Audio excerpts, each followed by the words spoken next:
Money FM 89.3, the best of Saturday mornings. International News Review. And we are back with the International News Review. Steve Okun, the CEO of AIPAC Advisors. Steve, we start with some good news finally out of Gaza, which is the Israeli government has approved the U.S. brokered Gaza ceasefire plan. The U.S. is going to send a couple hundred troops in. We believe that the release of all the hostages is going to happen sometime soon. Still a few questions out there, but basically it looks like we're at least on the right track at the moment in Gaza. Now look, this is an example of where Trump's coercive diplomacy and being a strongman worked. I mean, he got Israel, Hamas, Qatar, Turkey, the Palestinian Authority, the Saudis, the Egyptians, and the UAE all on board with this. And that is why this has gotten to the point where it is, where we have a ceasefire, where the hostages are coming home, and there is a prospect, no guarantee, but there is a prospect that this can continue to go forward and make a real difference in a part of the world that really needs it. So would you say... Hang on. There you go. Would you say this is arguably the most successful diplomatic act by President Trump so far in office?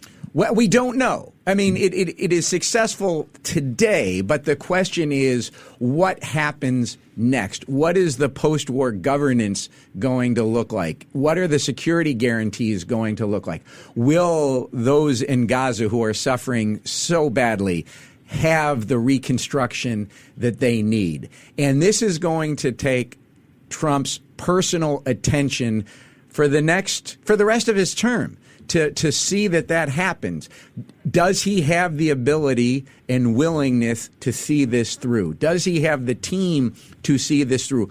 All while he is engaged in, I would argue, certainly breaking the global trading system, engaging in an increasing trade war with China, with all that is happening in terms of the destruction of the system of checks and balances in the United States.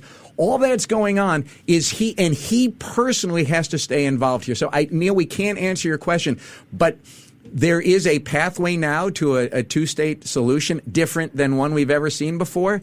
Give him and his team credit for getting there. Maybe it took them too long. Maybe they should have gotten there sooner. Maybe they should have put more pressure on Israel sooner. You could say all of those things. But right now, yeah, he's done something significant. The final outcome of there was a 20-point plan, right, that Trump had put out there that is apparently part of this. But there were some serious questions about what would happen, after day one in Gaza. Where, for example, they have this moving line of where the Israeli troops are going to be falling back to in a phased operation there. Who's actually going to control Gaza? What the rebuild is going to look like? What are the questions and the things we should be looking forward in the future after we get past this initial sort of honeymoon phase of the announcement of the ceasefire? No, I mean, you just laid them all out there. I mean, again, one, will Trump continue to ensure that all sides stick to this 20-point deal? So that's one thing you have to look at. You have to say, what is Hamas going to do? Hamas they have been militarily defeated. Are they going to be done in terms of being a threat to Israel's security? Because remember, this all started, obviously started decades and decades ago, but this started 2 years ago when Hamas did that brutal attack against Israel. And so is Hamas done? Are other Arab countries going to be engaged and continue to remain engaged with this? So many questions to answer, but all signs that there is at least a pathway to execute on these difficult issues. Does this make President Trump a leading candidate for next year's Nobel Peace Prize? I think maybe 2 years down the road, you could, if this is maybe this is going to take more than 1 year to figure out if it's going to work. But if a year or 2 years from now, we are on a pathway to a two-state solution, we are on a pathway to having Israel recognized by governments like Saudi Arabia, that there is a buy-in across the world on this, you would have to say yes. He then should be considered for a Nobel Prize. Shouldn't have been this year, of course, didn't get it, shouldn't have gotten it. But you could argue if he sticks to this, and this is what part of the Nobel Committee says, it's not a one-off. You have to be committed to peace. If he's really committed to peace, and then you could say, yeah, he should be considered for it. All right, Steve, let's move on. Some news closer to home here. Singapore will have an ambassador from the United States. The U.S. Senate confirmed Dr. Anjani Singha, an orthopedic surgeon, as the next ambassador. It was what they called an en bloc vote. A whole bunch of folks, more than 100 nominees were voted in, including the new ambassador for Thailand, India, and elsewhere. Tell us, we're finally on the way after so many months, 10 months of not having an ambassador here, to having an official representative that was appointed by the president.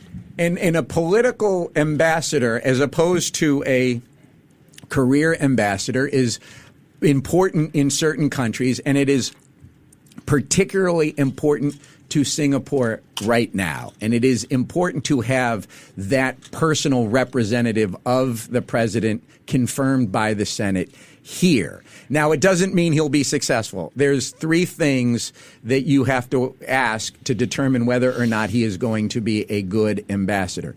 The biggest issue Singapore has right now with the United States is tariffs.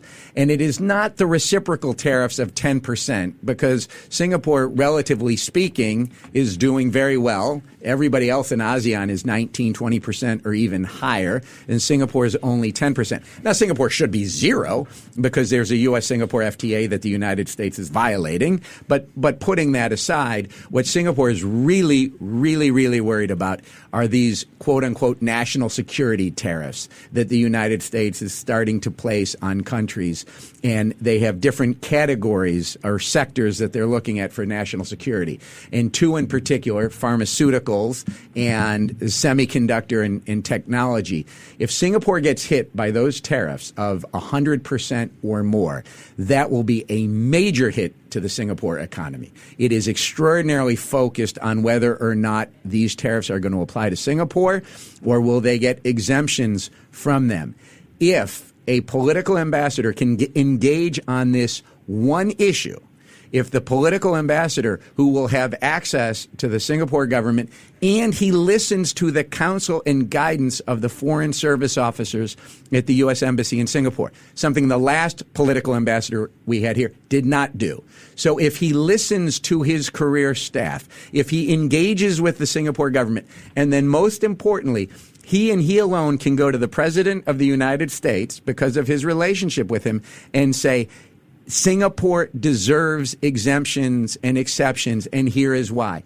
If he can do those three things, he will be an extraordinarily successful ambassador. It's irrelevant that he has no foreign policy experience. It's irrelevant that he had, like we could say, charitably, a not great confirmation hearing. All of that is in the past. All of that is irrelevant if he does those three things. He will be that's successful. Exactly what I was going to say. He went viral for all the wrong reasons. We all remember Democratic Senator Tammy Duckworth grilled him. He didn't know the basics of Southeast Asia. He couldn't name what the ASEAN countries were at the time. It couldn't have gone worse. It could not have gone worse for him. Are you saying none of that matters at all in geopolitical diplomatic circles, as long as he has the ear of Donald Trump? That's all that matters. Yes. Okay, now we'll move on. Doesn't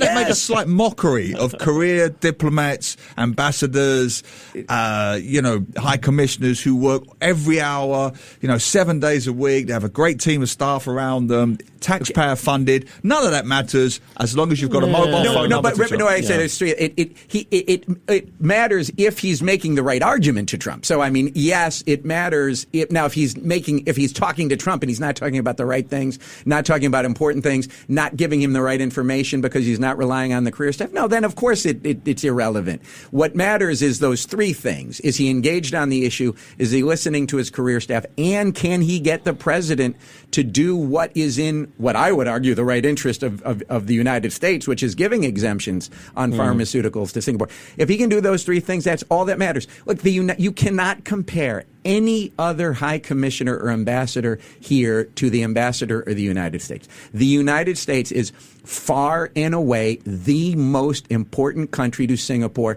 by every metric you can count that really matters.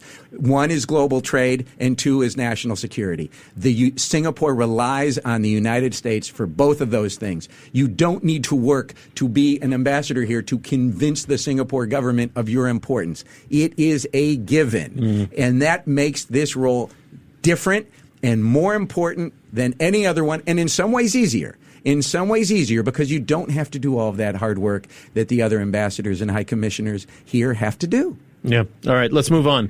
The F1, of course, is history. Last weekend, just a week ago, the streets were full of cars and full of people on the sidelines, and it inadvertently created a problem for one well-known Malaysian, Tengku Muhammad Taufik Tengku Aziz, who is the president and the group chief executive officer of Petronas, also a big sponsor of the race, had joined the podium celebrations after the Mercedes-AMG Petronas Formula One team clinched the win on Sunday and was involved in a champagne shower, which immediately caused backlash for him in the predominantly Muslim country of Malaysia. Now, he has apologized. People have called for a range of sanctions against him in the country, but it seems like maybe it's dying down now. Culture is a hard thing to overcome, isn't it, Steve? Even in a happy occasion. Well, and this, I mean, it illustrates a broader point for a country like Malaysia, which is trying, in some ways to modernize and globalize and have all these global partnerships. And at the same time, you have a pretty conservative element of their population. I mean, 60% of Malaysia is Malay Muslim, and there are a lot of conservatives within that population. So here you see the tensions that come out when you have an event like this. And so, like, you've been spraying champagne at F1s since the 60s. I mean, this has been going on for decades and decades and decades. This is nothing you would not have expected. Now, when F1 has expanded globally and it has gone to Muslim countries like Bahrain and Saudi Arabia and Qatar, they don't do a champagne spray. They do a spray with non-alcoholic drinks. Of course, Singapore is not one of those countries. Singapore does have the champagne spray. And so what happens when you have a Muslim CEO of an SOE or a government-linked corporation, whatever you want to call Petronas, but it is part of the government of Malaysia. So should you have the CEO of a company that is a sponsor of a winning F1 team engage in the traditional celebration? Should he not go up there at all? Should he go up there and not do this? And so it really illustrates the difficulty you have in balancing, are you going to be global? Are you going to be participating? But then you have to respect your own culture. It's a tough one. So, Mr. ESG, what should he have done?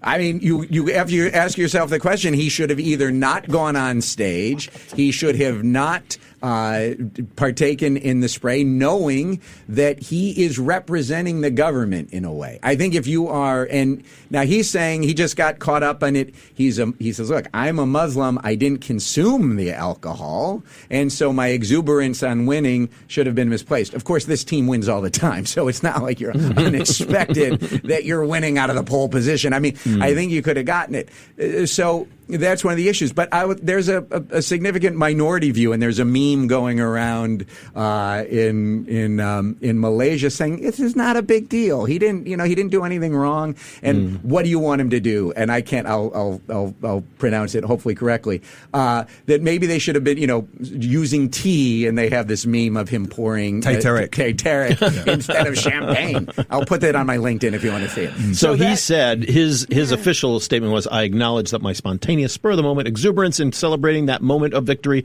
may have been misplaced. While I categorically can state that I did not consume any alcohol as a Muslim, I should have been more aware of the sensitivities associated with taking part in such celebrations." So there you go. No, I mean, and this is an issue. It seems reasonable, doesn't it? For most, it's reasonable. Now, would he have if he had not been? Let's say it had been a Malaysian company that wasn't owned by the government or government linked.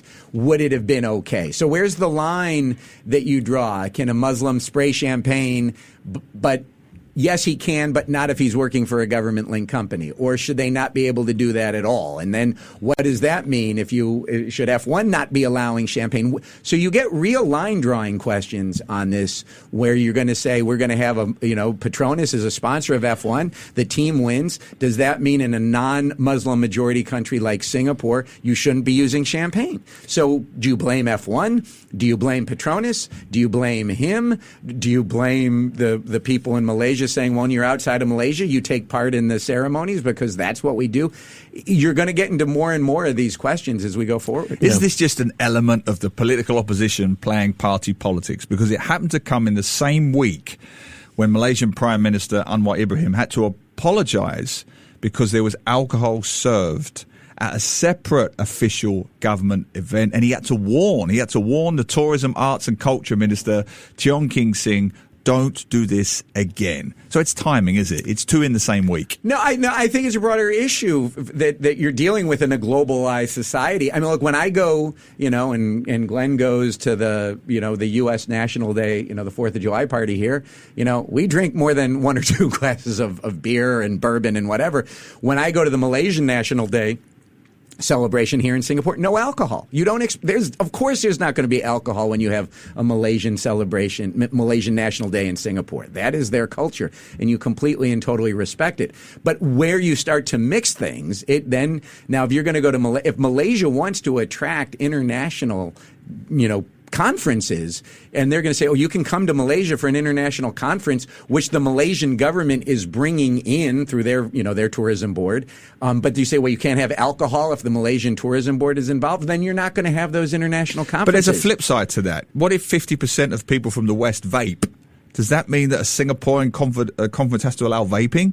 So there's always going to be a line here, isn't there? There's always going to be a delicate line. Cultural sensitivities versus domestic laws and regulations and customs. I'll disagree with you on the vaping issue. I'm taking it as an extreme version of your argument. It's the religious is what counts here. I mean, if you want to say for health reasons you can't do something, well, then that is a very different than, I think, saying for religious reasons we're going to apply our religious values on you as a foreigner who's coming to Malaysia for a conference. Then you're not going to get those conferences. You come to Singapore, say you can't vape. People say, okay, I can't vape. I mean, I think there's different reasons for it, and but it leads, Neil, I think, to that broader question. We're going to get more and more of these difficult choices that governments are going to have to make, and that the people in those societies are going to have to say, well, yeah, it doesn't apply to us, but you can't apply it to everybody else either.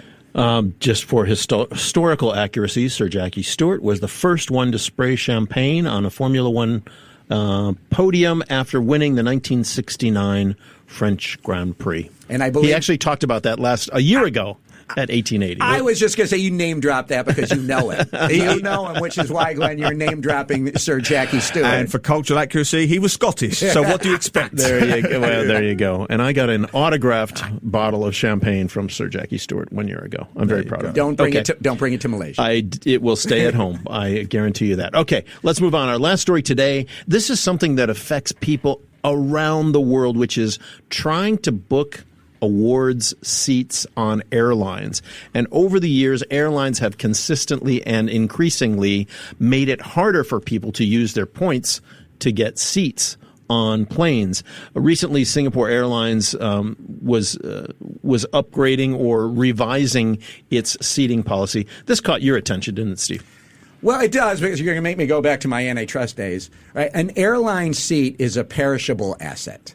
Okay, so that's kind of your starting point. And so what you use is revenue and yield management to be able to ensure that you have as few of these assets perish with zero value as Meaning possible. you want as many butts in seats as possible. And for as much money For as much money as you can get. For as much money as you can get. And the minute the airline takes off with an empty seat, that seat has zero value. Right. Before it takes off, you don't know what the value is. And so you use revenue and yield management to price airline seats throughout the day. For SQ, though, for Singapore Airlines, they never applied this to frequent flyer miles. They always said, this is what the cost of a frequent flyer ticket is. It's 15,000 or 25,000 or 50,000 points, whatever it is. They are now taking this same approach to frequent flyer tickets, where they have variable pricing, and that some seats are going to cost you more. The issue is twofold here.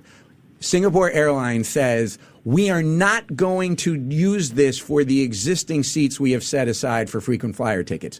So whatever you have today, passenger, SQ member, you don't lose. This is only going to be for additional seats because of the whole perishable asset issue. So you have two questions that you worry about as an SQ customer. One, can you trust SQ? Can you trust them to say, we're not going to start applying this dynamic pricing to the existing bucket of seats? One, can you trust them? And two, the issue you have with dynamic pricing is there is zero transparency. You have no idea as a customer what something's going to cost you literally the next second, let alone an hour, a day, or a week from now. So this is why everybody who is following this is saying, we're nervous, because sure, what Singapore Airlines announced is fine. It doesn't affect us, the existing number of seats for our frequent flyer tickets, and the price that we have to pay for them in points remains. But can you trust Singapore Airlines? Can you trust any airline? Controversial point. Is SQ overestimating its value to the customer? Let's be very frank. We already know that their flights are nearly always more expensive, sometimes quite a lot more expensive than the same flight on a competitive other airline, right? Is there a risk of them alienating their SQ support base? Customer base? Well, no, there is. The theory here is, right, so there's an empty seat on the plane. You may say, you know what, I'm not going to spend $3,000 to go to New York for an economy seat, but I will spend more miles, and then let's say all the frequent flyer seats are sold out. I will spend my points for this. That is a benefit to SQ, and it's a benefit to you, because you're now saying, I get to go to New York that I wouldn't have gone to otherwise. I'll pay more points for something, but I won't pay the dollars for it. This could be a win-win. The question is, we don't know, because there's just no transparency, and we don't know what they're going to do down the road if they're now going to say all those points that I have are worth a lot less. And because what's going to happen with this dynamic pricing is that the points you are going to have to spend on a seat go up when the price goes up, but when the price comes down, they're not going below what the existing level is. Yeah. Well, I'll ask you, Neil, but you seem to already be alienated by Singapore Airlines, so that's a different story. No, I'm genuinely not, but I do think post-COVID, I'm not the only person to say this, many Singaporeans have said the same, when you're paying almost double for the same flight that you can get on a different carrier, I don't think this is actually going to win over fans of SQ. We've been flying Singapore Airlines for over 20 years. Same. And, we've always loved the service and everything, but this idea of, you want to book a points ticket, an awards ticket, and they say there's none left, and then you go on as a paying passenger and the plane is, got all kinds of seats. That doesn't seem right to me either. So they're always tweaking these numbers and these strategies, and I don't think it's a great thing. Okay, Steve, we got to go. Thank you very much. We'll see you next week. See you next week. Money FM 89.3.